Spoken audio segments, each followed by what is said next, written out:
Muy buenas tardes, mi nombre es José Miguel Cabrales Lucio. Agradezco profundamente la invitación a participar en el Seminario Internacional Los nuevos paradigmas de los derechos humanos en una sociedad global. Este seminario internacional, organizado por el Instituto para la Investigación, Desarrollo Humano, Sociedad y Derechos Humanos, en compañía de algunas otras instituciones que incluyen la Universidad Carlos III de Madrid. En particular agradezco la formal invitación de mi compañera, colega y amiga Rocío Canchari Canchari, con quien hemos compartido mucho tiempo en la Universidad Carlos III de Madrid, de la cual estoy muy orgulloso de poder participar en este seminario que se desarrolla en estas instalaciones. Lamento mucho no poder estar con ustedes físicamente, sin embargo desde la ciudad de Tampico, Tamaulipas, México, aprovecho también para enviarles un cordial saludo y con el deseo de en breve tiempo poder compartir aún más ideas con ustedes. Pues muy bien, la ponencia que se me pidió que impartiera tiene que ver con los derechos políticos de la mujer en México, para poder tener una perspectiva general y poder compararla con experiencias de algunos otros países de los cuales ya se ha hablado en este seminario. La ponencia la he titulado Los derechos políticos de la mujer en México, especial énfasis a la paridad electoral y cómo la regulación internacional o la perspectiva internacional ha motivado que se logre la plena igualdad, o al menos que se busque la plena igualdad en el ejercicio de los derechos político-electorales. Destinaré 10-15 minutos para esta charla, tratando de condensar la mayor parte de las investigaciones que he desarrollado recientemente en un artículo que ya ha salido publicado sobre la paridad electoral en México. Bien, la charla necesariamente la iniciaré desde el punto de vista constitucional, con la reciente reforma del año pasado, en concreto publicada el 10 de febrero de 2014, a nuestra Constitución. Nuestra Constitución Federal en México ha sufrido la más importante reforma en materia político-electoral que ha transformado el sistema electoral en México. De esa gran reforma nos interesa destacar el artículo 41. En el artículo 41 se establece por primera vez a nivel nacional, a nivel federal, a nivel constitucional, la exigencia de que los partidos políticos registren en sus listas el 50% de mujeres para lograr una plena igualdad. Bien, esta reforma constitucional viene a cubrir una transformación que se ha venido dando en México a raíz de las constantes exigencias de la sociedad civil, de la falta de regulación jurídica constitucional que garantice la plena igualdad de los derechos político-electorales. El contexto social en México es muy importante. De alguna manera se entiende a nivel centroamericano y latinoamericano que la cultura social en México es machista, con lo cual la mayor parte de los derechos humanos, han sido desarrollados en perjuicio de las mujeres y no logrando una plena efectividad y una plena igualdad. Bien, ese es el sentido de la charla que pretendo exponer en este momento, y lo iniciaré desarrollando algunos puntos, en particular el contexto. La reforma político-electoral en México, la más importante y la más trascendental de nuestro país, se ha dado gracias al pacto por las tres principales fuerzas políticas del país. Estas tres principales fuerzas políticas generaron un pacto, el llamado Pacto por México. En este pacto se hizo la convención, se acordó lograr un acuerdo para que las mujeres puedan gozar desde el punto de vista constitucional de una plena igualdad. Hablamos en concreto, y en esto centraré la charla, de la paridad electoral. México con esta reforma se vuelve en el quinto país a nivel latinoamericano en exigir vía constitucional la paridad electoral, la exigencia de que los partidos políticos registren exactamente la mitad de las mujeres en sus listas para contender a cargos de elección popular. La fracción o la parte que más nos interesa establecería en el artículo 41, en su fracción primera, que las reglas para garantizar la paridad entre los géneros en candidaturas a legislaturas federales y locales, es decir, los legisladores en nuestro país. Bien, esta reforma constitucional tiene su origen, además de la exigencia de la sociedad civil, en algunos tratados internacionales que ha firmado México. Tratados internacionales, en particular los que protegen los derechos de la igualdad y los que protegen los derechos político-electorales. Vamos a ver un poco de los antecedentes para conocer el contexto y el impacto de esta reforma constitucional. En México, los derechos político-electorales de la mujer han sido protegidos de una manera tardía. Estamos hablando en concreto del derecho a votar y ser votada, el sufragio activo y pasivo. Así, la participación de la mujer en México en elecciones ha sido minoritaria. Por ejemplo, al conocer que México tiene un sistema federal, las entidades de la República, las partes que integran, han desarrollado este avance.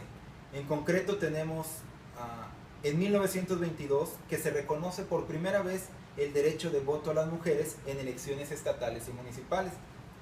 La primera mujer fue Rosa Torres, que fungió como regidora.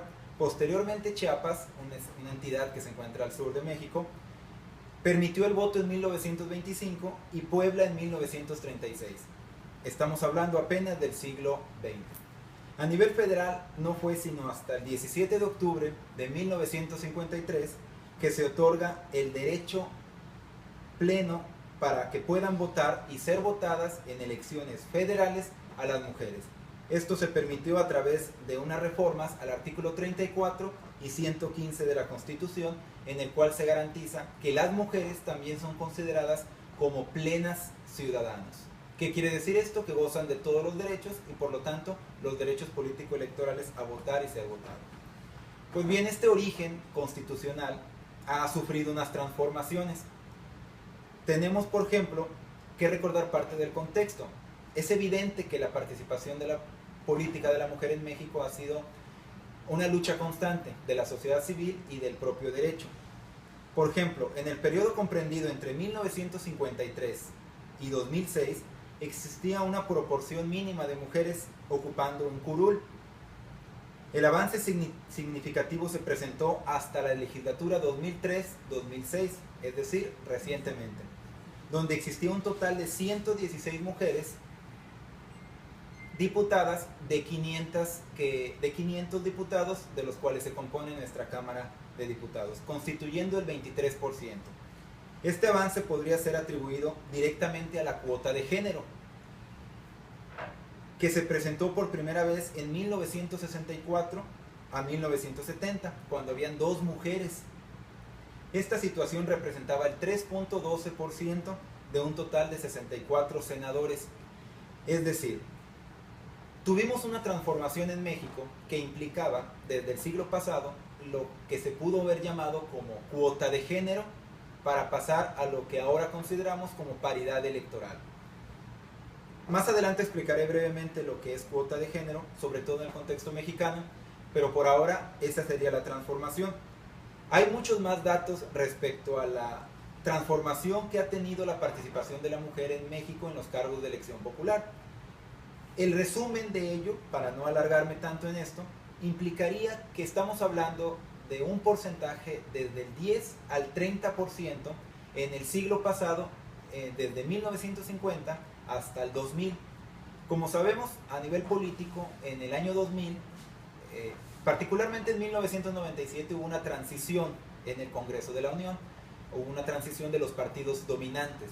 Primero la legislatura, posteriormente la presidencia de la República en el año 2000, un cambio trascendental que permitió la alternancia. En esta alternancia se abrieron las puertas para que las mujeres pudieran participar de manera más activa.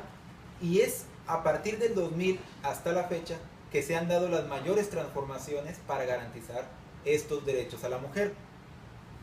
Por ejemplo, y para ir directamente a la parte que nos ocupa, a partir del 2012, precisamente hace 3 años, México se ha visto envuelto en una serie de recomendaciones de naturaleza internacional por parte del comité especializado en la revisión de las reclamaciones y que se encarga de vigilar el cumplimiento de ciertos tratados internacionales.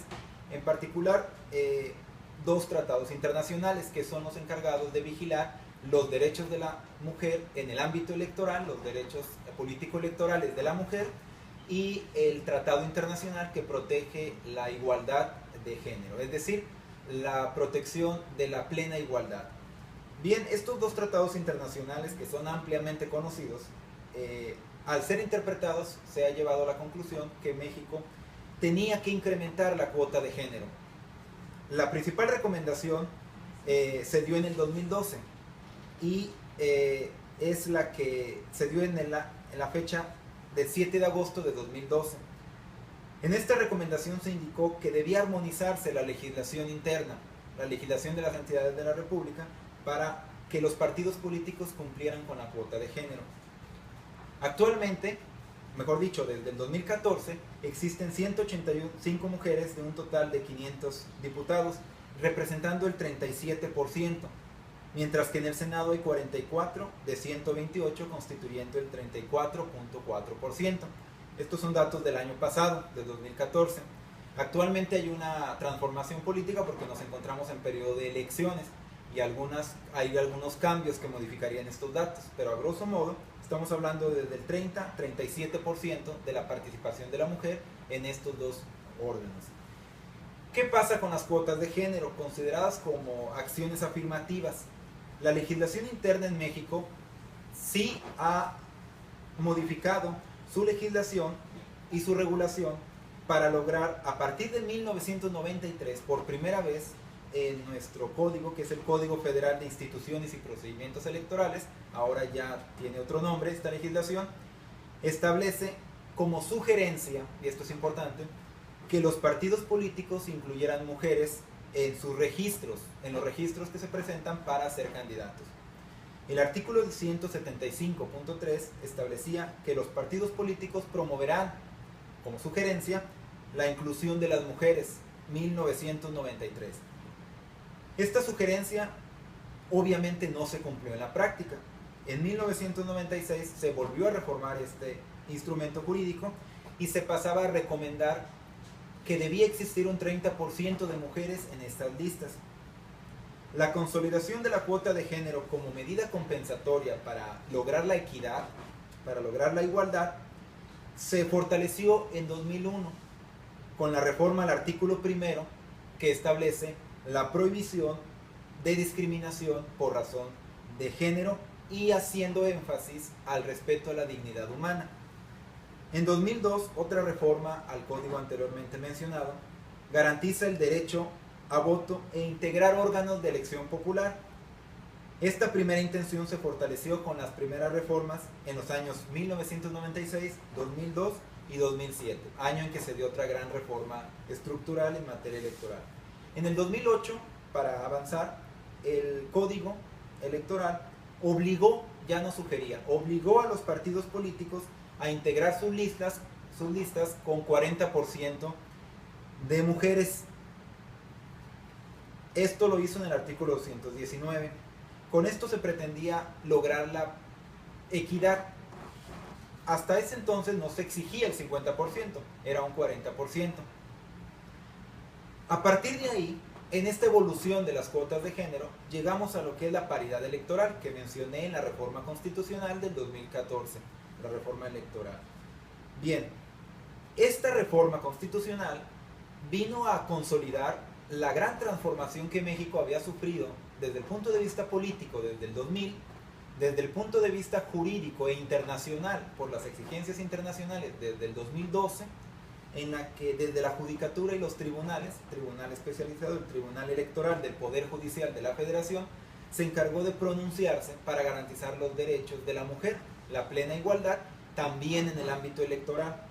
Por ejemplo, hay dos casos muy importantes, no son los únicos, hay muchos más. Recientemente, en 2015, están saliendo las sentencias que se pronuncian sobre esta paridad electoral. Estos dos casos, el primero del 24 de abril de 2012, que resolvió dos asuntos acumulados, número 611, 2012 y el acumulado 510, 2012, con la nomenclatura que pueden ustedes encontrar en internet perfectamente. Son dos casos muy importantes que me permito citar en este momento. El primero determinó que las disposiciones contenidas en el código protegen la igualdad de oportunidades y la equidad de género, que además debe ser considerado como una acción afirmativa para proteger la equidad.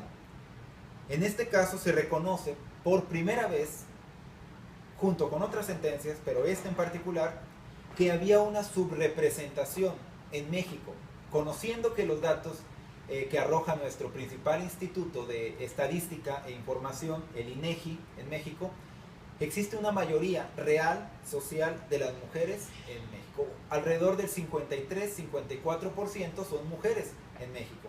Sin embargo, obviamente, la representación política caía en su mayoría en hombres. Esta realidad se vio reflejada en las sentencias del tribunal que acabamos de mencionar. Estas sentencias, las recomendaciones internacionales, la evolución de la legislación en México, permitía pensar que estábamos en el camino correcto. Esto recientemente en el 2014. Bien, en el 2014 la reforma a la Constitución exigía que se legislara de manera detallada para lograr la ejecución de esta reforma. Y a esto se le llamaba en México la legislación secundaria. La legislación secundaria que nos atañe a nosotros en este momento es la Ley General de Instituciones y Procedimientos Electorales de 23 de mayo del 2014, del año pasado. En su artículo 7 establece por primera vez, y es la única ley que en México establece que es derecho de los ciudadanos y obligación de los partidos políticos la igualdad de oportunidades y la paridad entre hombres y mujeres para tener acceso a cargos de elección popular. Esta ley concibe a la paridad electoral como un derecho, no como un derecho humano. Sin embargo, de la interpretación de la Constitución y en particular del artículo 41 y el artículo primero que ha sido reformado en el 2011 como otra de las grandes transformaciones que ha tenido México en su sistema de protección de derechos humanos, este artículo último que mencioné permite interpretar a través de principios como el principio pro homine las disposiciones legales que tiene nuestro país para proteger más el derecho humano involucrado, en este caso la igualdad y por lo tanto la paridad electoral. Más adelante, en el artículo 14, relativo a la integración de la Cámara de Diputados y Senadores, en el artículo 4, precisamente, establece que los partidos políticos deberán integrar las listas que proporcionen para ser candidatos por logrando una plena igualdad y una equidad de género. Es decir, el reconocimiento de la obligación de los partidos políticos de registrar el 50% de mujeres en sus listas electorales. La legislación ha recibido muchas transformaciones.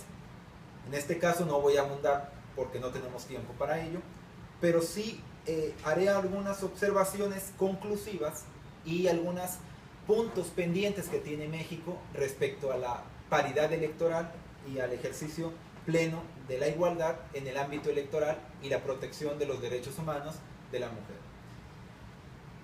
América Latina, como dije, México se ha convertido en el quinto país en establecer en su constitución la obligación de la paridad electoral. ¿Qué quiere decir esto?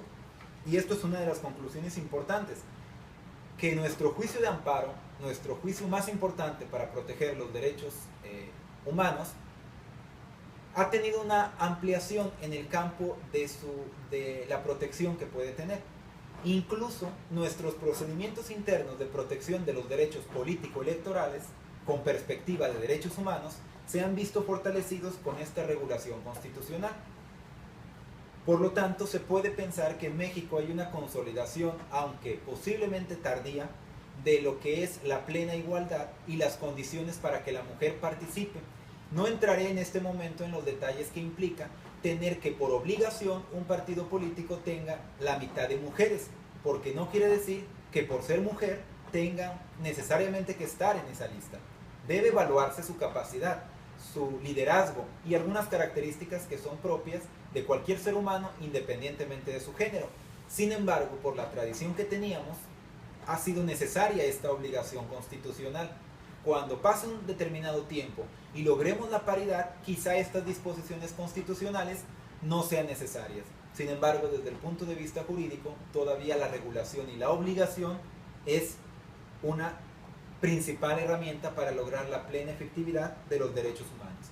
Desde el punto de vista concreto, muy detallado, que quizá en este momento no sea oportuno comentar por la metodología del seminario, al ser internacional, sí es necesario recordar que, por ejemplo, hay una agenda pendiente, hay puntos que no trata la reforma constitucional y que impiden que exista una plena igualdad.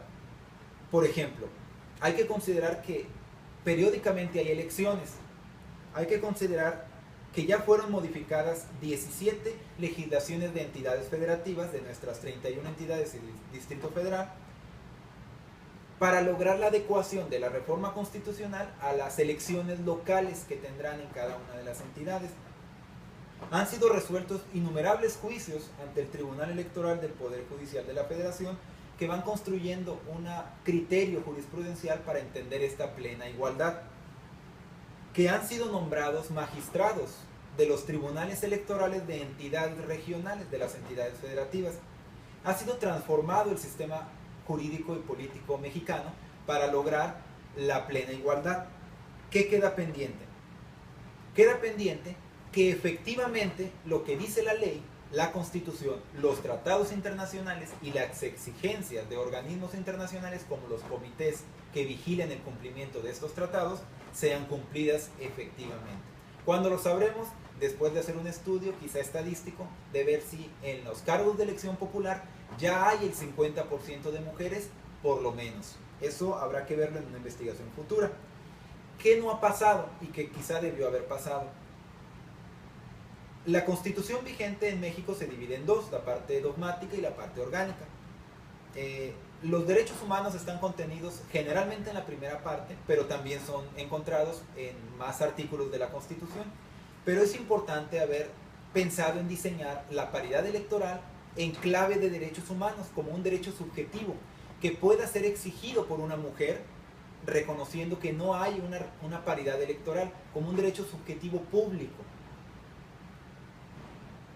Debe configurarse la exigencia de que en los organismos públicos locales electorales, que son los organismos que cada entidad tendrá para garantizar que se den las reglas de las elecciones, estos órganos deban ser compuestos también por mujeres, por lo menos por el 50% de mujeres, si queremos lograr la plena igualdad. Que exista una configuración constitucional de la formación y designación de los magistrados electorales en las entidades, porque ¿de qué sirve que en la ley exista la obligación de que se registren 50% de mujeres si el tribunal que va a evaluar si eso se cumplió ante un juicio, que ya está ahora en 2015, varios juicios pendientes, está compuesto por hombres que seguramente tendrán quizá todavía la visión masculina? Y esto es un debate que no se va a acabar en este momento, pero sería bueno considerar que estos órganos fueran compuestos por ley, por exigencia, también por mujeres, por lo menos por el 50%. La mayoría de nuestros órganos judiciales están compuestos por hombres y la mayoría de los que deciden son los hombres.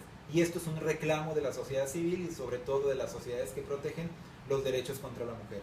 En las entidades federativas, más trabajo. Adecuar la armonización, adecuar y armonizar la legislación interna, las leyes internas, ¿sí? A partir de ahí existe un gran trabajo en México que se está haciendo, hay una gran transformación.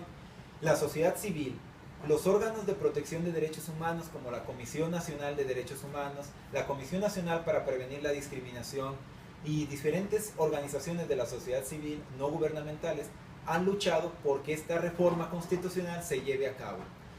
Algunos de esta reforma y de esta discusión hay muchos otros aspectos problemáticos, discutibles incluso. ¿Por qué por obligación habrá que poner mujeres?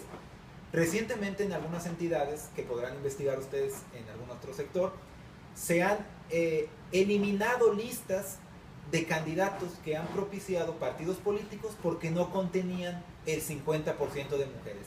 Se les ha dado 48 horas para resolver este asunto y tienen que buscar desde donde sea el 50% de mujeres para cumplir con lo que dice la ley, independientemente de que estas mujeres tengan o no la capacidad para desarrollar el puesto, lo que genera una distorsión en la búsqueda por la igualdad. No se necesita buscar la igualdad de manera obligada, de manera impuesta, sino de manera razonable.